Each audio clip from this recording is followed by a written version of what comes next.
Cancora, I believe that we need to bring about a situation where beef farmers have a fixed share of the price paid by supermarket customers for that beef product.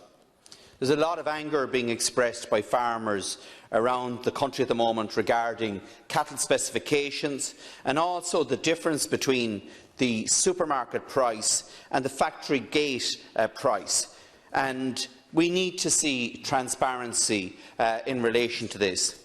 The price margins that are operating right across the beef chain need to be transparent and clear, and we also need a robust mechanism to be put in place to ensure that farmers get a fair share of the final retail price for their animal. The fact is that the further the animal goes from the farm gate, the less information is made available on price. That is why beef price transparency right across the supply chain must be addressed in the context of securing a fixed but fair proportion of the final price for beef farmers. Minister, the agreement between the meat industry and farm organisations that you secured at the weekend does provide a basis to start the rebalancing of power within the beef sector. But we need to see movement on the base price for beef from the meat processors. The fact is that there is a serious lack of trust on farmers' behalf, and there is a feeling that the base price will now be manipulated by the meat processors to make up for concessions agreed in the talks over the weekend. This cannot be allowed to happen if there is going to be a resolution to this dispute. We now need to see a fair base price being quoted by processors. While many are legitimately arguing that the price cannot be discussed, there is no legitimate argument not to look to secure a margin for farmers who are producing a premium product, not just for the Irish market, but for the European beef market as well. I thought it was very interesting the interview that Cormac Healy of Meat Industry Ireland did with Sean O'Rourke earlier today. Cormac Healy said that the industry was paying €3.60 a kilo for R-grade cattle, which is the base reference price. He pointed out that that €3.60 per kilo was what was the EU average at present. But on the ground, across this country, farmers are only being quoted at €3.45 a kilo for R3 grade cattle today. That's 15 cents a kilo less than their representative said on the national radio this morning is the EU average and what farmers should be getting at the moment.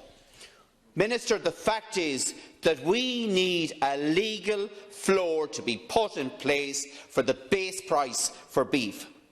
Each week, the European Union publish beef carcass prices, and the EU average should be used as the benchmark in relation to the base price quoted to farmers in this country. That would be the very first step that is needed in bringing about price transparency for cattle.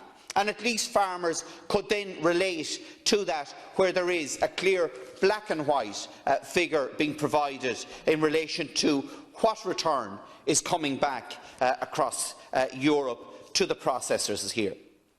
In light of that distinct lack of information on margins in the processing sector, or the farmer's share of the carcass price received on EU markets by processors, including the volumes and the values of specific cuts, there is now an urgent need for measures to be taken to provide that beef price transparency right across the supply chain. As an interim measure, Minister, I would suggest to you that you would ask your colleague, the Minister for Business, Enterprise and Innovation, to, under Section 10, subsection 4 of the Competition and Consumer Protection Act of 2014, request the Competition and Consumer Protection Commission to carry out a market study and an analysis of the nature and scale of consumer and beef farmer issues in the beef market and make recommendations as appropriate. And yes, people have rightly been critical of the Competition and Consumer Protection Commission here in the House tonight.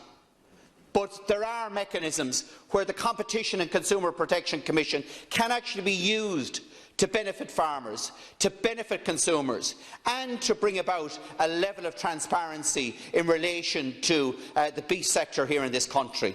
And that is under Section 10, subsection 4 of the legislation. And I would ask you, Minister, to ensure that Minister Humphreys directs the Competition and Consumer Protection Commission to do something for Irish farmers instead of continually threatening Irish farmers, as has been the case up to now.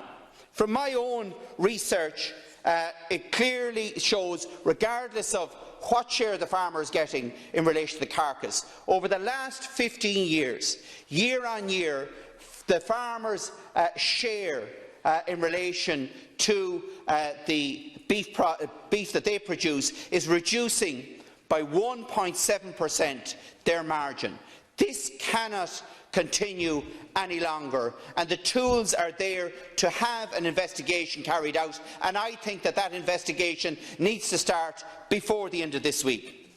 Finally, Minister, I think there is the need to look at new innovative technology that could help to rebalance the situation in terms of what the farmer's share is in the final beef product. The Department of Agriculture should immediately convene a cross-sector implementation group to establish a publicly owned and controlled national beef supply blockchain, which has the potential to transform the beef supply chain by reducing production costs, emissions, and allowing farmers to receive a premium return for beef, while providing consumers with greater confidence in the beef that they consume. If this does not happen, the processors will bring forward this blockchain, and they will increase the stranglehold that they already have on the industry today. Thank you.